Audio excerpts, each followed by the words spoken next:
Hello दोस्तों, आप सभी का स्वागत है समसामयिक घटना चक्र के इस ऑनलाइन प्लेटफॉर्म पर। मैं मोहित आप सभी का हार्दिक स्वागत करता हूं। आज अपने इस वीडियो में हम लोग चर्चा करेंगे 9 जनवरी 2026 के महत्वपूर्ण करंट अफेयर, जो विभिन्न परीक्षाओं के लिए आपके परीक्षा के दृष्टिकोण से इंपॉर्टेंट पॉइंट्स हैं। उन सभी पॉइंट्स को यहाँ पर समाहित संकलित किया गया है। आपके प्रारंभिक परीक्षा से लेकर मुख्य परीक्षा तक के इंपॉर्टेंट जो फैक्ट्स हैं, डाटा है, उन सभी को यहाँ पर समाहित किया गया है।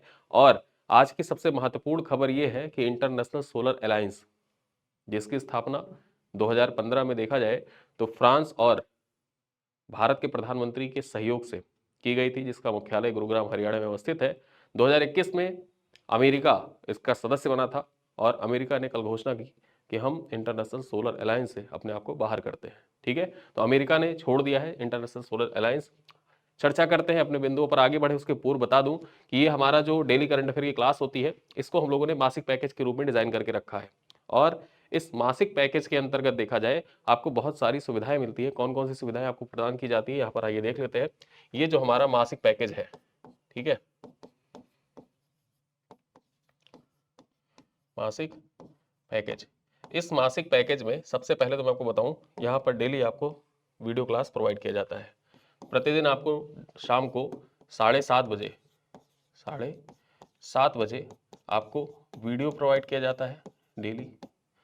ठीक है, क्लास पीडीएफ, पीपीटी, ये आपको ऐप पर उपलब्ध हो जाता है वीडियो के साथ में ही। ऐप पर ही आपको देखा जाए डेली 10 एमसीक्यू का ऑनलाइन टेस्ट आपको मिलता है। डेली 10 एमसीक्यू का ऑनलाइन टेस्ट आपको ऐप पर मिल जाता है। यानी ये तीन चीज़ें ऐसी हैं जो वीडियो, जैसे ही आप ऐप पर जाते हैं, वीडियो ओपन करते हैं, ये तीनों चीज़ एक क्रम से लगे होते हैं। पहले वीडियो लगा होता है, पहले आपका वीडियो लगा होता है, उसके जस्ट बगल उसकी क्लास पीडीएफ पीपीटी लगी होती है, और उसके बगल में टेस्ट होता है। आप वीडियो देखिए, वीडियो से रिवाइज करिए, देन टेस्ट दीजिए। ठीक है, यहाँ पर देखा जाए आपको प्रिंटेबल पीडीएफ भी प्रोवाइड किया जाता है प्रतिदिन। प्रिंटेबल पीडीएफ प्रोवाइड किया जाता है, और खास बात यह है कि ये प्रिंटेबल पीडीएफ हिंदी और इंग्लिश दोनों भाषाओं में अलग अलग प्रोवाइड किया जाता है। ठीक है, कंबाइन नहीं किया जाता, क्लब नहीं किया जाता। जो इंग्लिश पढ़ना चाहते हो इंग्लिश पढ़े, जो हिंदी में पढ़ना चाहते हो हिंदी में पढ़े। तो ये तो हो गया जो हम डेली आपको प्रोवाइड करते हैं। मासिक देखा जाए आपको प्रोवाइड किया जाता है यहाँ पर जो कंप्लीट पीडीएफ है, कंप्लीट पीडीएफ आपको प्रोवाइड किया जाता है। पूरे महीने की जो कंपाइल पीडीएफ है आपको प्रोवाइड किया जाता है दोनों भाषाओं में, हिंदी इंग्लिश दोनों में। हिंदी में, इंग्लिश दोनों भाषाओं में। महीने के एंड में आपको 100 एमसीक्यू का टेस्ट प्रोवाइड किया जाता है। ठीक है, और साथ ही साथ यहाँ पर UP special plus Bihar special, ये पीडीएफ प्लस क्लास, जो मासिक पीडीएफ है ना, मासिक करंट अफेयर यूपी स्पेशल के और बिहार स्पेशल के, इसके पीडीएफ और क्लास दोनों प्रोवाइड किए जाते हैं। ठीक है, तो ये हमारा मासिक पैकेज हमने डिजाइन करके रखा है। और इस मासिक पैकेज का मूल्य देखा जाए तो महज 25 रुपये है। और ये 25 रुपये भी आपको पे नहीं करना होता है। आप हमारे वेबसाइट पर जाएंगे तो वेबसाइट ओपन करने के बाद, ठीक है, वेबसाइट ओपन करने के बाद वहां पर आपको कॉइन का ऑप्शन रहता है। इस कॉइन के ऑप्शन पर क्लिक कर देना, तो ये मूल्य घटकर कितना हो जाता है, ये हो जाता है 18 रुपये 75 पैसे। 18 रुपये 75 पैसे में ही आप, ये हमारा मासिक पैकेज करंट अफेयर का है, तो उसको ज्वाइन कर सकते हैं। एक मैं आपको डेमो दिखा देता हूं कि आप कैसे ज्वाइन कर सकते हैं। या तो आप हमारे ऐप से जाए परचेज करें, अन्यथा वेबसाइट से भी आप परचेज कर सकते हैं। वेबसाइट पर आपको सर्च करना होगा समसामयिक घटना चक्र पब्लिकेशन। वहां पर सर्च करेंगे, हमारा जो होम पेज है वो ओपन हो जाएगा। होम पेज ओपन होने के बाद आपको जाना कहाँ पर है, आपको जाना है वीडियो लेक्चर के सेक्शन में। वीडियो लेक्चर का सेक्शन ओपन करिएगा। इसमें सबसे पहले आपको दिख जाएगा जनवरी 2026 का मासिक पैकेज। ठीक है, जनवरी 2026 का मासिक पैकेज देखिए, और मासिक पैकेज में ही यहाँ पर जो मैंने आपको बताया सारी चीज़ें यहाँ पर लगी हुई हैं। ठीक, सारी चीज़ें यहाँ पर लगी हुई हैं। आप देखिए, सबसे पहले जैसे पीडीएफ लगा हुआ है, वीडियो है, टेस्ट है। वीडियो आप डेमो देख सकते हैं, यहाँ पर प्ले करके देखिए, और सारी चीज़ें आप यहाँ से देख सकते हैं। ठीक है, तो यहाँ से जाके आप परचेज बाय नाउ कर सकते हैं और इसको ज्वाइन कर सकते हैं। तो ये थी सूचना हमारे मासिक पैकेज के बारे में। और एक बात मैं आपको और बताता हूँ, कुछ लोग ऐसे हैं जो इस मासिक पैकेज को ऑलरेडी ज्वाइन करके रखे हैं लेकिन अभी तक वो व्हाट्सएप कम्युनिटी से नहीं जुड़े हुए हैं। तो उनके लिए सूचना है कि आप व्हाट्सएप कम्युनिटी में जुड़ जाए, और व्हाट्सएप कम्युनिटी में जुड़ने के लिए आप हमारे हेल्पलाइन नंबर पर कॉल करिएगा दोपहर में 12 बजे से लेकर रात 8 बजे तक। ठीक है, ये ऑफिस टाइम होता है, इस टाइम पर आप कॉल करेंगे। हेल्पलाइन नंबर है 9792276999। ये हमारा हेल्पलाइन नंबर है, इस पर आप कॉल कर सकते हैं। जिन लोगों ने मासिक पैकेज को ज्वाइन किया है वो व्हाट्सएप कम्युनिटी में जरूर ऐड हो जाए, वहीं पर आपको देखा जाए तो डेली पीडीएफ आपको प्रोवाइड किया जाएगा। ठीक है, वहीं पर आपको डेली पीडीएफ शेयर किया जाता है। साथ ही साथ पिछले जितने सारे पीडीएफ हैं, पिछले जितने भी पीडीएफ आपको प्रोवाइड किए गए सारे उसी ग्रुप में आपको मिल जाएंगे। वहां पर लिंक लगा हुआ है, हम लोगों ने ड्राइव का एक लिंक बना के रखा है। ड्राइव के लिंक में आप जाएंगे तो आपको सर्च करेंगे डे वाइज, जिस डे का सर्च करना है, मंथ का सर्च करना है, आप सर्च करिएगा, वहां पर आपको सारे पीडीएफ मिल जाएंगे। ठीक है, तो ये थी सूचना। अब चलिए स्टार्ट करते हैं करंट अफेयर। यहाँ पर देखा जाए करंट अफेयर स्टार्ट करने से पहले हमने पिछले वीडियो में क्या पढ़ा था, एक बार उसको रिवाइज कर लेते हैं फिर आगे बढ़ते हैं। ठीक है, सबसे पहले देखें, कल हमने चर्चा की थी जैव विटुमेन उत्पाद में भारत जो है ये प्रथम बन गया है। तो भारत सड़क निर्माण में प्रयुक्त जैव विटुमेन की वाणिज्यिक उत्पादन करने वाला दुनिया का पहला देश बन गया है।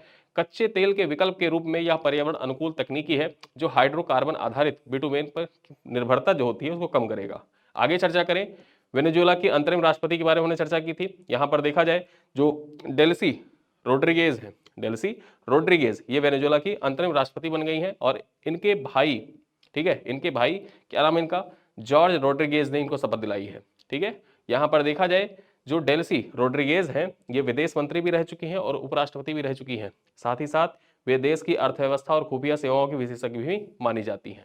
आगे चर्चा करें विश्व ऊर्जा जो भारत ऊर्जा सप्ताह है यानी कि इंडिया एनर्जी वीक 2026 के बारे में, ये कहां पर आयोजित किया जाएगा। महत्वपूर्ण खबर ये हो जाती है कि इंडिया एनर्जी वीक कहां पर आयोजित होगा, ये गोवा में आयोजन किया जाएगा। यहां पर देखा जाए 27 जनवरी को गोवा में इसका आयोजन किया जा रहा है। 4 दिवसीय कार्यक्रम में वैश्विक ऊर्जा सुरक्षा, टिकाऊ भविष्य पर चर्चा होगी। यहां पर देखें जो EIEA है इसके अनुसार 2050 तक वैश्विक ऊर्जा मांग का 23% वृद्धि अकेले भारत से होने की उम्मीद है। ठीक है, जो वैश्विक ऊर्जा मांग है उसकी 23% वृद्धि अकेले भारत से ही होगी। आगे चर्चा करते हैं एमपेम्बा प्रभाव का सिमुलेशन। यहां पर देखें भारतीय वैज्ञानिकों ने सुपर कंप्यूटर के जरिए एमपेम्बा प्रभाव यानी कि गर्म पानी को ठंडे पानी से तेज जमने को सिद्ध कर दिया है। ठीक है, यहां पर देखें इसको सिद्ध करने वाला पहला सिमुलेशन विकसित किया है। यह शोध द्रव्य से ठोस में परिवर्तन की गुत्थी को सुलझाने में मदद प्रदान करेगा। आगे चर्चा करें देश की पहली यात्री पनडुब्बी परियोजना। देश की पहली यात्री पनडुब्बी परियोजना महाराष्ट्र के सिंधुदुर्ग जिले में देश की पहली पर्यटन पनडुब्बी परियोजना शुरू होगी। मझगांव डॉक से बिल्डर के द्वारा निर्मित 24 सीटों वाली बैटरी चलित पनडुब्बी पर्यटकों को समुद्र के नीचे जैव विविधता का दर्शन भी कराएगी। इंडस फूड 2026 के बारे में देखा जाए, हमने कल देखा था अपने वीडियो में, इसका आयोजन कहां पर किया जाएगा, तो ग्रेटर नोएडा में इसका आयोजन किया जाएगा। ग्रेटर नोएडा में 8 जनवरी से आयोजित होने वाला यह वैश्विक खाद्य प्रदर्शनी भारतीय उत्पादों और अंतरराष्ट्रीय खरीदारों को एक मंच प्रदान करेगा जिसमें भारत यूएई खाद्य गलियारे जैसे महत्वपूर्ण पहल का शुभारंभ आकर्षण का महत्वपूर्ण केंद्र है। आंध्र प्रदेश में देखा जाए 2 गिनीज वर्ल्ड रिकॉर्ड बने हैं। आंध्र प्रदेश में राजमार्ग विकास में 2 विश्व रिकॉर्ड बनाए गए हैं। NHAI की टीम ने 24 घंटे में करीब 29 लेन किलोमीटर सड़क का निर्माण किया है, यह पहला रिकॉर्ड था। और दूसरा रिकॉर्ड ये रहा कि यहां पर देखा जाए लगभग 10,000 टन कंक्रीट बिछाकर ऐतिहासिक उपलब्धि हासिल की गई। ठीक है, आगे देखा जाए भारतीय निर्वाचन आयोग के द्वारा 21 जनवरी को नई दिल्ली में अंतर्राष्ट्रीय लोकतंत्र और चुनाव प्रबंधन सम्मेलन की मेजबानी की जाएगी। यह वैश्विक स्तर पर चुनाव निकायों के बीच सहयोग और साझा दृष्टिकोण विकसित करने वाला सबसे बड़ा मंच होगा। ठीक है, कल हमने चर्चा किया था E-बिजनेस 4 वीजा स्टार्ट किया गया है चीन के लिए। यहां पर देखा जाए भारत ने चीनी व्यापारियों के लिए EV4 प्रोडक्शन इन्वेस्टमेंट वीजा शुरुआत की है। ये वीजा 40 से 50 दिनों में जारी होगा और 6 महीने तक जो इन्वेस्टर है वो भारत में इसके जरिए रह सकेंगे। आगे देखें जो जर्मनी के चांसलर हैं, ठीक है, फ्रेडरिक मर्ज, वो भारत की यात्रा पर आने वाले हैं। फ्रेडरिक मर्ज 12-13 जनवरी को भारत की यात्रा पर आएंगे और ये उनकी पहली यात्रा होगी। वे अहमदाबाद में PM मोदी से मिलेंगे जहां पर सुरक्षा मुद्दों, द्विपक्षीय संबंधों इत्यादि को मजबूत करने पर विशेष चर्चा आयोजित की जाएगी। आगे देखें ONGC ने जनजातीय मंत्रालय के साथ एक MOU पर हस्ताक्षर किया है और ये MOU बेसिकली देखा जाए किस लिए था, यहाँ पर ये जो एकलव्य मॉडल आवासीय विद्यालय है इनको विकसित करने के लिए ठीक है। एकलव्य मॉडल आवासीय विद्यालय विकसित करने के लिए ओएनजीसी के द्वारा जनजातीय मंत्रालय के द्वारा मिलकर एक एमओयू पर हस्ताक्षरित किया गया है। आगे देखें, ग्लोबल एआई इंपैक्ट समिट के बारे में हमने चर्चा की थी। यहां पर देखा जाए जो ग्लोबल एआई इंपैक्ट समिट है, इसका आयोजन कहां पर किया जाएगा इस बार? इसका आयोजन इस बार देखा जाए तो भारत में होगा। ठीक है, भारत में होगा। चलिए आगे देखें, सुरेश कलमाड़ी के निधन के बारे में हमने कल चर्चा की थी। सुरेश कलमाड़ी यहां पर देखा जाए जो राष्ट्रमंडल खेल हुए थे उसके चेयरमैन थे सुरेश कलमाड़ी, उसके चेयरमैन थे। इंपॉर्टेंट हो जाता है, भारतीय ओलंपिक संघ के पूर्व अध्यक्ष रहे और 2010 में राष्ट्रमंडल खेलों के आयोजन समिति के अध्यक्ष भी रहे थे। फिर उसके बाद हमने चर्चा की थी मराठी फिल्म दशावतार जो है ये ऑस्कर के कंटेंशन लिस्ट में इसको शामिल किया गया। कंटेंशन लिस्ट का मतलब ये होता है कि जो शुरुआती चरण होता है, ये ऑस्कर का एक तय नियम मानक है, उस मानक के अंतर्गत जो फिल्में आती हैं उनको कंटेंशन लिस्ट में शामिल किया जाता है और वो आगे चलकर जो ऑस्कर की फिल्मों की दौड़ है उसमें सम्मिलित होती हैं। ठीक है, तो यहां पर देखा जाए दशावतार पहली मराठी फिल्म थी जिसको ऑस्कर के कंटेंशन लिस्ट में शामिल किया गया है। और इसके देखा जाए निर्देशक कौन है तो याद रखिएगा सुबोध खानोलकर। सुबोध खानोलकर जो है ये इनके द्वारा निर्मित है ये दशावतार फिल्म। आगे देखा जाए जो निकोलस मदुरो है उनका पक्ष कौन रखेंगे? वकील कौन है निकोलस मदुरो के? वकील का नाम याद रखिएगा बैरी पोलक। अब ये जो बैरी पोलक है ये विकीलीक्स के जो संस्थापक थे जूलियन असsange। ठीक है, तो जूलियन असांजो को बचाने वाले यही बैरी पोलक थे। आगे चर्चा करें 3D प्रिंटेड वेदर स्टेशन के बारे में, तो भारत ने स्वदेशी 3D printed automatic weather station विकसित किया है जिन्हें सबसे पहले कहां पर इंस्टॉल किया जाएगा? दिल्ली में इसको लगाया जाएगा। आगे चर्चा करें छत्तीसगढ़, ठीक है, छत्तीसगढ़ की ग्रीन केव के बारे में। कांगेर वैली नेशनल पार्क में स्थित ग्रीन केव को पर्यटकों के लिए खोल दिया गया है और सूक्ष्म माइक्रोबियल परतों के कारण हरा रंग दिखने वाली यह गुफा कुंटमुर गुफा परिसर का हिस्सा है। ठीक है, कुटुमसर जो गुफा है, कुटुमसर गुफा ये कहां पर अवस्थित है? परीक्षा में पूछे तो ये कहां पर अवस्थित है? ये कांगेर वैली नेशनल पार्क में अवस्थित है। और कांगेर वैली नेशनल पार्क कहां पर अवस्थित है? ये छत्तीसगढ़ में अवस्थित है। आगे देखें थोडो भाषा के बारे में। थोडो भाषा कहां पर बोली जाती है? परीक्षा में पूछ ले तो आप बताइएगा कि थोडो भाषा मणिपुर में बोली जाती है। ठीक है, तो मणिपुर में थोडो भाषा बोली जाती है। और जनजातीय भाषा के संरक्षण के लिए ऑल इंडिया रेडियो के द्वारा इम्फाल से थोडो भाषा के रेडियो कार्यक्रम को पुनः शुरू करने का निर्णय लिया गया है जिससे समुदाय में विश्वास की बहाली हो सकेगी। आगे देखा जाए सांप की एक नई प्रजाति खोजी गई है, इसका नाम क्या है? कलामारिया मिजोरमेसिस। ठीक है, कलामारिया मिजोरमेसिस इसका नाम है। ये सांप की एक प्रजाति है, इसकी खोज मिजोरम से की गई है। और यहाँ पर ये जो सांप की प्रजाति है ये बिल्कुल भी विषैली प्रजाति नहीं है, मतलब यहाँ पर विषहीन प्रजाति है एक प्रकार से देखा जाए। और इसकी लंबाई कितनी है? लगभग 30 से 40 सेंटीमीटर इसकी लंबाई है, 30 से 40 सेंटीमीटर लंबी है। इसकी पहचान की गई है, काले भूरे रंग की इसके ऊपर धारियां पाई जाती हैं। तो इतने पॉइंट्स हैं जिन पे हमने अपने कल के वीडियो में चर्चा की थी। अब आज के जो हमारे महत्वपूर्ण पॉइंट्स हैं उनको देखते हैं। उससे पहले पूरा रिवीजन हमने कंप्लीट कर लिया है, जितना अब तक का रिवीजन था उसको हमने देखा। अब देखते हैं आज के महत्वपूर्ण पॉइंट्स क्या हैं। यहाँ पर देखा जाए पहली खबर है पर्यावरणविद माधव गाडगिल है, इनका निधन हो गया। ठीक है, माधव गाडगिल बहुत माना जाना नाम है। यहाँ पर देखा जाए माधव गाडगिल इनका निधन हो गया है। पर्यावरणविद माधव गाडगिल का 7 जनवरी को निधन हो गया। वे 82 साल के थे और वे भारत के मतलब देखा जाए भारत के एक बड़े इकोलॉजिस्ट थे, पर्यावरणविद थे।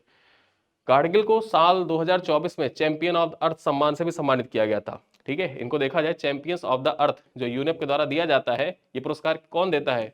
यूएनईपी, यूनेप के द्वारा ये पुरस्कार प्रदान किया जाता है।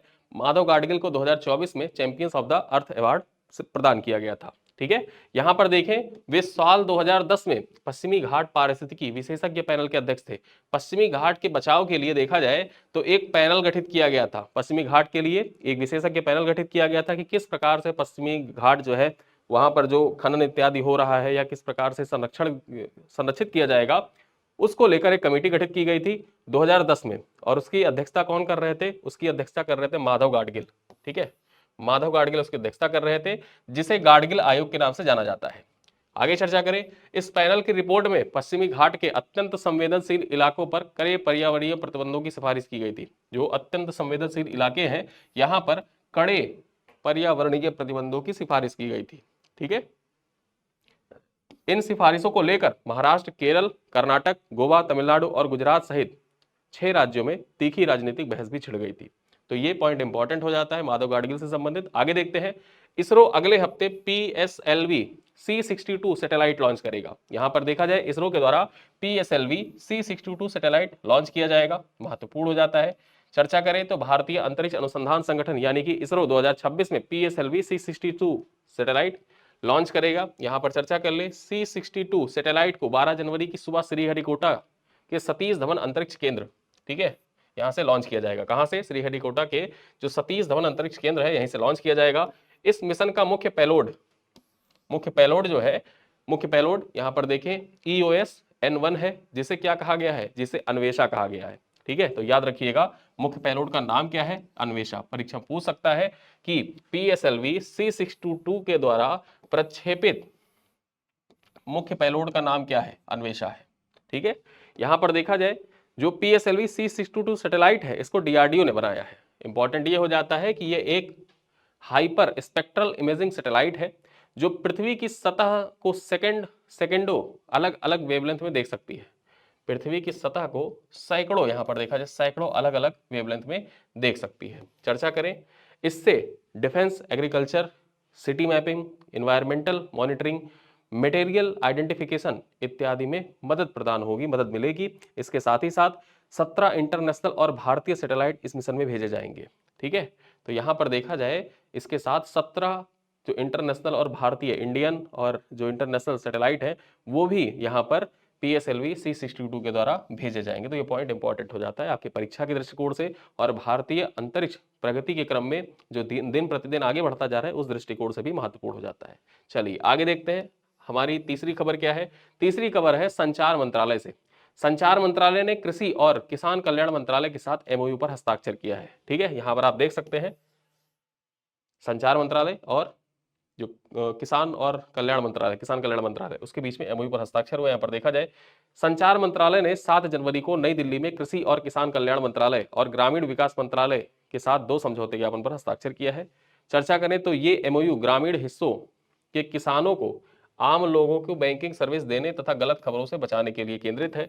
इस MOU के बाद नकली कीटनाशकों की समस्या पर भी काम किया जाएगा, ठीक। साथ ही साथ बैंकिंग सेवाएं प्रदान करके ग्रामीण नागरिकों और किसानों को फायदा पहुंचाने का प्रयास भी इस MOU के द्वारा किया जाएगा।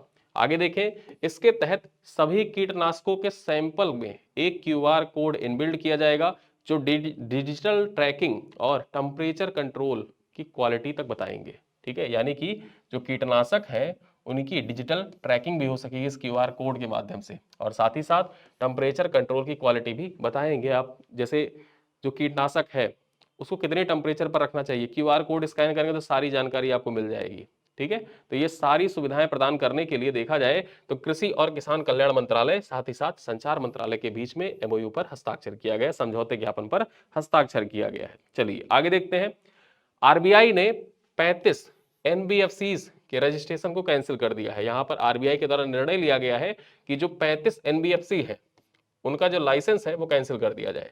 यहां पर देखें, भारतीय रिजर्व बैंक ने 7 जनवरी को 35 नॉन बैंकिंग फाइनेंशियल कंपनीज के रजिस्ट्रेशन को रद्द कर दिया है, ठीक है। और ये देखा जाए तो आरबीआई ने रेगुलेटरी रिक्वायरमेंट पूरी ना करने के चलते 35 NBFC को पर कार्रवाई की है, ठीक है। आरबीआई ने को रेगुलेटरी रिक्वायरमेंट पूरा ना करने के कारण इन पर कार्रवाई की है। इन कंपनियों को नॉन बैंकिंग फाइनेंशियल बिजनेस करने की अनुमति नहीं होगी। जो ये कंपनियां हैं इनको अब देखा जाए तो नॉन बैंकिंग फाइनेंशियल बिजनेस करने की अनुमति अब प्रदान नहीं होगी, ठीक है। आगे चर्चा करें, इन 35 कंपनियों में लिबर्टी सेल्स प्राइवेट लिमिटेड नई दिल्ली और सन लाइफ सिक्योरिटी प्राइवेट लिमिटेड भी शामिल है। लिबर्टी सेल्स प्राइवेट लिमिटेड साथ साथ में सन लाइफ सिक्योरिटी प्राइवेट लिमिटेड कंपनियां इसमें सम्मिलित है। अब चलते हैं अपने अगली खबर पर। हमारी चौथी खबर क्या है? चौथी खबर देखा जाए तो विकसित भारत यंग लीडर्स डायलॉग 2026, जो विकसित भारत यंग लीडर्स डायलॉग 2026 है, इसके बारे में चर्चा करें तो 9 जनवरी को नई दिल्ली के भारत मंडपम में विकसित भारत यंग लीडर्स डायलॉग 2026 आयोजित किया जाएगा। यानी कि आज इसका आयोजन हो रहा है, 9 जनवरी आज है और आज ही देखा जाए इस यंग लीडर्स डायलॉग 2026 का आयोजन किया जा रहा है, ठीक है। यहां पर चर्चा करें, यह कार्यक्रम 4 दिनों का होगा, 12 जनवरी तक चलेगा। इसमें देश के अलग अलग हिस्सों से चुने गए युवा शामिल होंगे और अपने विचार रखेंगे। स्वामी विवेकानंद की जयंती पर 1995 से राष्ट्रीय युवा उत्सव आयोजित किया जाता रहा है, ठीक है। तो ये पॉइंट आपको याद रख सकते हैं कि जो राष्ट्रीय युवा उत्सव होता है इसका आयोजन कब से किया जा रहा है, यहाँ पर देखा जाए 1995 से किया जा रहा है। और महत्वपूर्ण ये हो जाता है कि जो यंग लीडर्स डायलॉग है, यंग लीडर्स डायलॉग कब लॉन्च किया गया था? इसको जनवरी 2025 में लॉन्च किया गया था। यानी कि यंग लीडर्स डायलॉग पहली बार कब आयोजित हुआ था? 2025 में। और इस बार देखा जाए दूसरा संस्करण इसका है विकसित भारत यंग लीडर्स डायलॉग 2026 का। ठीक है, चलिए आगे चलते हैं। पहल पत्रिका के संपादक रहे ज्ञान रंजन का निधन हो गया है। ठीक है, जो पहल पत्रिका आती है, एक देखा जाए साहित्यिक पत्रिका है पहल पत्रिका, उस पत्रिका के संपादक रहे ज्ञान रंजन का निधन हो गया है। और ये मूलतः इलाहाबाद के रहने वाले थे। चर्चा करते हैं। प्रसिद्ध साहित्यकार और पहल पत्रिका के संपादक रह चुके ज्ञान रंजन का निधन हो गया है। मूलतः इलाहाबाद के रहने वाले ज्ञान रंजन लेखन आदि कार्यों के साथ साथ ज्ञान रंजन जबलपुर के जीएस कॉलेज में कई वर्षों तक अध्यापन भी किया था इन्होंने। घंटा, पिता, फेंस के इधर उधर ज्ञान रंजन की सर्वाधिक लोकप्रिय रचनाएं हैं। ठीक है, तो ज्ञान रंजन की कुछ प्रमुख लोकप्रिय रचनाएं हैं, वो कौन कौन सी हैं? फेंस के इधर उधर, घंटा और पिता, इनकी कुछ प्रमुख रचनाएं हैं। आगे चर्चा करें।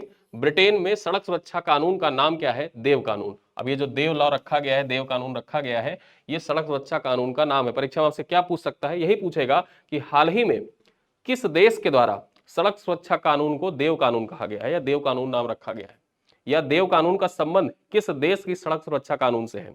ऐसा सवाल आपसे एग्जाम में पूछ सकता है। ठीक है, तो यहां पर जो देव कानून है इसका संबंध किससे है? इसका संबंध है ब्रिटेन में जो सड़क सुरक्षा कानून बने हैं उससे है। अब ये देव कानून नाम क्यों पड़ा, आइए चर्चा करते हैं। यहां पर देखा जाए ब्रिटेन में भारतीय मूल के 8 वर्षीय देवनारन का सड़क दुर्घटना में मृत्यु हो गया था 2018 में। ठीक है, देखा जाए तो 2018 में सड़क दुर्घटना में मृत्यु के बाद उनके सम्मान में एक नया सड़क सुरक्षा कानून देव कानून के नाम से लागू किया गया है। देवनारन को 2018 में एक राजमार्ग में हुए हादसे में इनकी मौत हो गई थी, जिसके बाद सड़क सुरक्षा नियमों को और सख्त करने की मांग उठने लगी। ठीक है, यहां पर देखा जाए ब्रिटेन सरकार ने 7 जनवरी को सड़क सुरक्षा के लिए कई कड़े नियम पेश किए। नई सड़क सुरक्षा रणनीति के तहत शराब पीकर गाड़ी चलाने पर सख्त रोक लगाई गई है। युवा प्रशिक्षित चालकों के प्रशिक्षण में सुधार और उम्रदराज वाहन चालकों के लिए अनिवार्य नेत्र परीक्षण जैसे प्रावधान भी यहां पर शामिल किए गए हैं। ठीक है, तो ये नया सड़क सुरक्षा कानून है। अब ये सड़क सुरक्षा कानून का संबंध किस देश से है, ये जरूर याद रखिएगा, देव कानून। और ये देव कानून देवताओं से संबंधित नहीं है, इनका संबंध एक छोटे से बच्चे से था, उसका नाम था देवनारन। ठीक है, 2018 में सड़क हादसे में उस छोटे से बच्चे की मौत हो गई थी। और उसी देखा जाए उसके बाद से जो सड़क सुरक्षा कानून है उनको और ज्यादा सख्त बनाने के लिए प्रावधान करने की मांग उठती रही, और उसी मांग को देखा जाए आगे बढ़ाते हुए यहां पर ब्रिटेन सरकार के द्वारा यह फैसला लिया गया है। चलिए आगे चलते हैं। देव कानून के माध्यम से सड़क दुर्घटनाओं में कमी आएगी और ब्रिटेन में सड़कों पर हजारों लोगों की जान बचाई जा सकेगी। चलिए आगे चलते हैं। ऑस्ट्रेलिया बनी एसेज सीरीज की विजेता। जो एसेज सीरीज है ना, ऑस्ट्रेलिया और इंग्लैंड के बीच में होता है। ठीक है, तो यहां पर विजेता कौन बन गई है? ऑस्ट्रेलिया की टीम बन गई। यहां पर आप देख सकते हैं फोटो में। ठीक, ऑस्ट्रेलिया ने सिडनी में खेले गए 5वें टेस्ट मैच में इंग्लैंड को 5 विकेट से हराकर एसेज सीरीज 4-1 से जीत ली है। और यहां पर खास बात यह हो जाती है कि इस मैच में ट्रेविस हेड को प्लेयर ऑफ द मैच चुना गया है, जबकि पूरे टूर्नामेंट में शानदार प्रदर्शन करने के लिए मिचेल स्टार्क को प्लेयर ऑफ द सीरीज चुना गया है। तो दो नाम आपको याद रखने हैं, ट्रेविस हेड का नाम याद रखना है, इनको प्लेयर ऑफ द मैच चुना गया, और मिचेल स्टार्क को देखा जाए प्लेयर ऑफ द सीरीज चुना गया है। चलिए आगे चले। आधार का नया शुभंकर उदय। आधार, जो आप आधार यूज करते हैं यूएडीआई के द्वारा, यहां पर देखा जाए ये है उसका नया शुभंकर। फोटो देख लीजिए, आपको याद रहेगा। इसी प्रकार से देखा जाए अभी जो सांख्यिकी मंत्रालय है, कार्यक्रम एवं कार्यान्वयन मंत्रालय, उसके द्वारा देखा जाए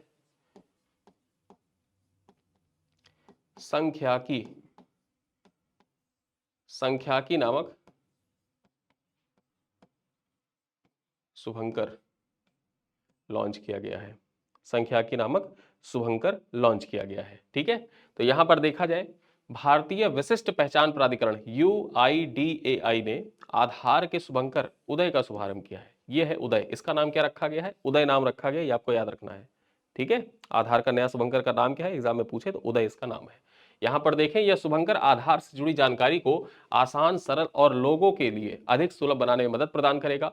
उदय आधार सेवाओं जैसे अपडेट, प्रमाणीकरण और ऑफलाइन सत्यापन से संबंधित जानकारी को प्रभावी ढंग से समझाने का कार्य भी करेगा। ठीक है, तो यहाँ पर ये शुभंकर है, और ये समझाने का, बेसिकली देखा जाए तो भविष्य में इसको AI चैटबॉट की तरह यूज भी किया जाएगा। AI चैटबॉट इसका बना दिया जाएगा और AI चैटबॉट की तरह इसको यूज किया जाएगा। ये लोगों को समझाने का कार्य करेगा। जैसे आज भी होता क्या है कि अगर जैसे कोई व्यक्ति है, उसके आधार कार्ड में उसके पिताजी का नाम मिसिंग है, ठीक है। फिर वो सोचता है, चक्कर काटता है आधार सेंटर पे जाने का कि कैसे जाएं, क्या होगा, कहाँ से होगा, ऑनलाइन घर बैठे कर ले। फिर वो यूट्यूब के चक्कर में पड़ जाता है और फिर कहीं से उसको जानकारी मिलती है कि सीखो ऐप पे पता चल जाएगा, सीखो ऐप डाउनलोड करो। अब वो सीखो ऐप डाउनलोड करता है, फिर वहां से भी उसको जानकारी मिलती नहीं है, ठीक है। तो फिर यहाँ पर देखा जाए, जो भारतीय विशिष्ट पहचान प्राधिकरण है, इसके द्वारा जो जारी ये उदय है शुभंकर, आगे ये चैटबॉट की तरह भी यूज होगा। और इसमें देखा जाए ये प्रावधान कर दिया जाएगा कि सारी जानकारी आधार कार्ड से रिलेटेड, सब कुछ आधार से रिलेटेड जितनी चीजें हैं, सारी जानकारी आपको मुहैया कराएगा। चलिए आगे देखते हैं। UIDAI ने पिछले वर्ष माई गॉव प्लेटफॉर्म पर एक राष्ट्रीय स्तर पर मैस्कॉट डिजाइन प्रतियोगिता का आयोजन किया था, जिसमें देश भर से लगभग 875 प्रविष्टियां शामिल हुई थी, प्राप्त हुई थी। और उसके बाद देखा जाए फाइनली इस उदय को चुना गया है, ये है मैस्कॉट। चलिए आगे चलते हैं। अगली खबर क्या है? अमेरिका 60 से अधिक अंतरराष्ट्रीय संगठनों से अपनी सदस्यता वापस लेने का यहां पर देखा जाए निर्णय लिया है। तो अमेरिका ने टोटल 60 से अधिक, यानी कि देखा जाए तो टोटल 66 ऐसे संस्थान हैं।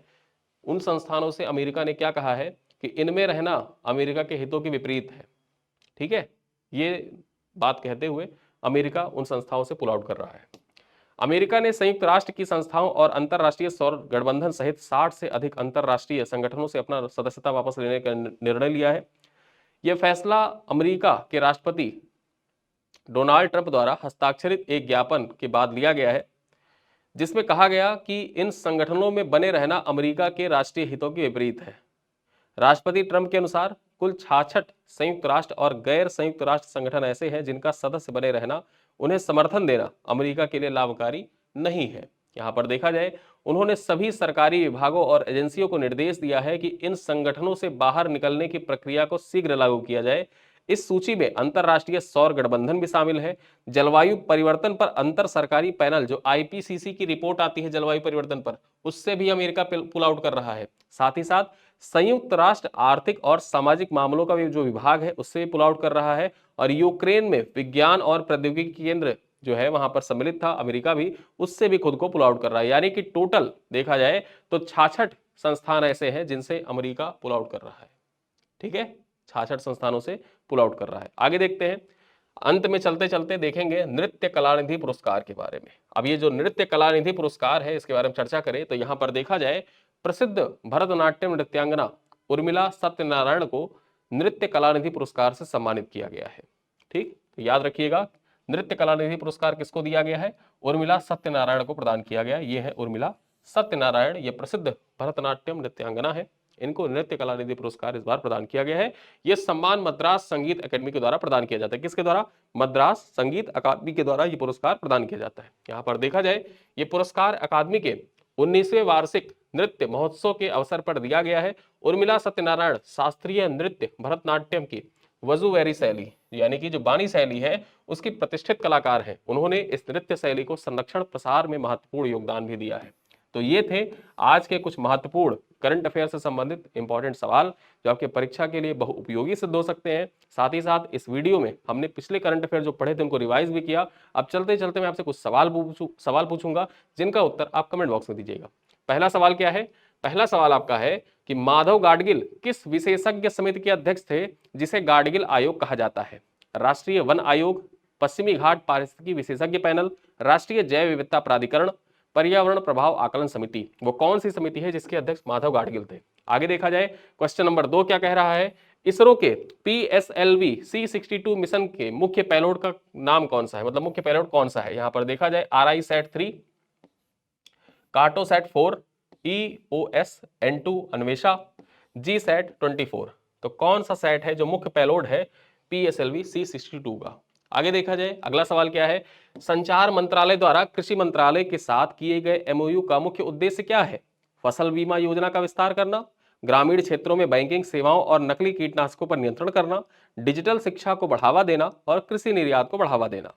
अंत में देखा जाए, RBI ने 35 NBFC का पंजीकरण किस कारण से रद्द कर दिया है? वित्तीय घाटे के कारण रद्द कर दिया है, या विलय प्रक्रिया के कारण रद्द कर दिया है, या नियामकीय आवश्यकताओं का पालन न करने के कारण रद्द कर दिया है, या स्वैच्छिक बंद होने के कारण इनको रद्द कर दिया है? और अंत में पांचवा सवाल क्या है कि आधार का नया शुभंकर उदय किस संस्थान के द्वारा लॉन्च किया गया? गृह मंत्रालय के द्वारा लॉन्च किया गया है, इलेक्ट्रॉनिक्स एवं आईटी मंत्रालय के द्वारा लॉन्च किया गया है, UIDAI के द्वारा लॉन्च किया गया है या नीति आयोग के द्वारा लॉन्च किया गया है? तो ये 5 सवाल हैं। इन 5 सवालों का उत्तर आपको देना है कमेंट बॉक्स में। कुछ लोगों का आंसर मतलब कुछ लोग कमेंट बॉक्स में ये भी लिखते हैं कि सर जो प्रश्न आप लास्ट में पूछते हैं उसका उत्तर क्यों नहीं बताते हैं? उत्तर हम इसलिए नहीं बताते हैं क्योंकि सेम यही कंटेंट अभी हमने आपको अंदर पढ़ाया है, और जितना आपने पढ़ा है आपका टेस्ट लेने के लिए इन प्रश्नों को मैं कहता हूं कि इन प्रश्नों का उत्तर आप कमेंट बॉक्स में दिया करें। इसीलिए यहां पर इन प्रश्नों का उत्तर मैं नहीं बताता हूं, मैं आपके कमेंट पढ़ता हूं कि आप लोग कितना रिस्पॉन्ड करते हैं वीडियो पर। ठीक है, तो यहां पर आज मैं इस वीडियो में देखूंगा कि कितने ज्यादा से ज्यादा लोग यहां पर वीडियो में जो प्रश्न पूछे गए हैं उनका उत्तर देते हैं। तो इन्हीं सब बातों के साथ इस वीडियो को करते हैं पर समाप्त। मिलते हैं अगली क्लास में, तब तक के लिए धन्यवाद।